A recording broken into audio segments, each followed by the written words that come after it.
Hey, Mike Lee here again with another slew of reviews coming at you.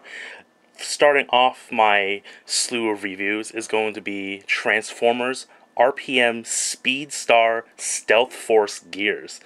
It's quite a lot to say for considering this toy line, but what I like about it is that this is actually a Transformers toy, and it is a Transformers toy that doesn't actually transform into a robot.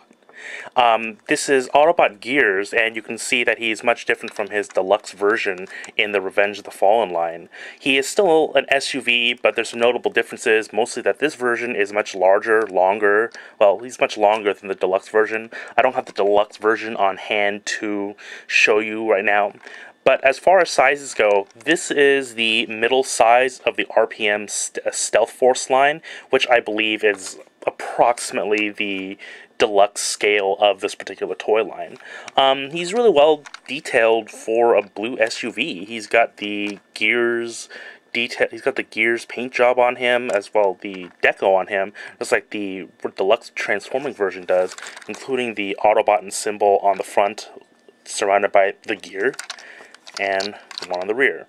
Paint job is a little sparse on this thing. He's got silver hubcaps, painted headlights, painted rear lights, and that's about it. On the bottom, he's got the Autobot insignia, and he's got vaguely car details underneath this thing. But what I like about this toy is that even though that doesn't transform into a robot, the Stealth line is an homage to, I believe is an homage to, Kenner's Mask line.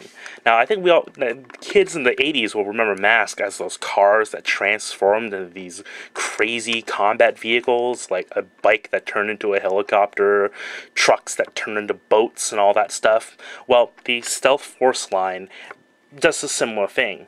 This is what I call the deluxe scale of the Stealth Force line, and they're motorized.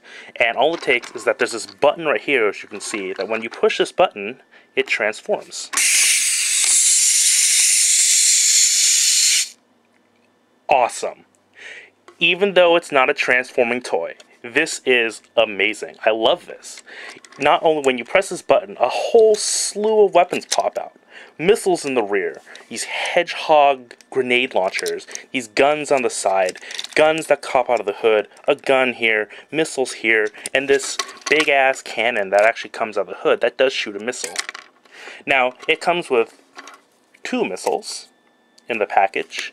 It doesn't have a place, you don't store the second missile anywhere, and it's designed for kids, so I assume the second missile is mostly for, in the case of play, that one of the missiles get lost and you have a spare one. But here it is in the transform mode. It looks really good, and I think that this gimmick is really well considering that it's called a Stealth Force line and everything. But once you have it in this mode, I think when you saw the underside of it, you saw this tab, and the way you transform it back is that you just take this tab right here, you just pull it back, and it converts the vehicle back into this. Here it is again. Yeah. In this particular subline, there's a Megatron as well, and I don't remember all the ones in the Scout and the Scout-sized ones, and there's the bigger ones, the Voyager size, that have light and sound as well. I've seen the little Scout ones, but I haven't seen the big Voyager ones, and I'll probably review the Scout ones when I get them, because I love the way they look as well. But I think in closing, I do want to say something about this particular toy line, that even though that is not a transforming toy, in the sense that it transforms into a robot, what we have instead is a good homage to a classic toy line that a lot of people, including myself, liked when I was a kid. But we also have to remember that even though that it doesn't transform into a robot, I think that they still do well in the sense that if they fit into the movie line, we remember these cars in the movie that pops out all these crazy weapons. And I understand that there's maybe a lot of hate towards this particular line because they don't turn into robots. But I think that what we have to appreciate here is that Hasbro is trying to diversify the Transformers line, and I think that if we're thinking about the homage to Mask, as I think that is really clear here, it's just a great Transformers subline. You could argue that maybe that it shouldn't have been in the Transformers line, but I think that in the Transformers line it's perfect because that they do add that movie aesthetic of these cars that just pop out these crazy weapons in addition to being robots as well. Up next is going to be Generations Drift. See you then.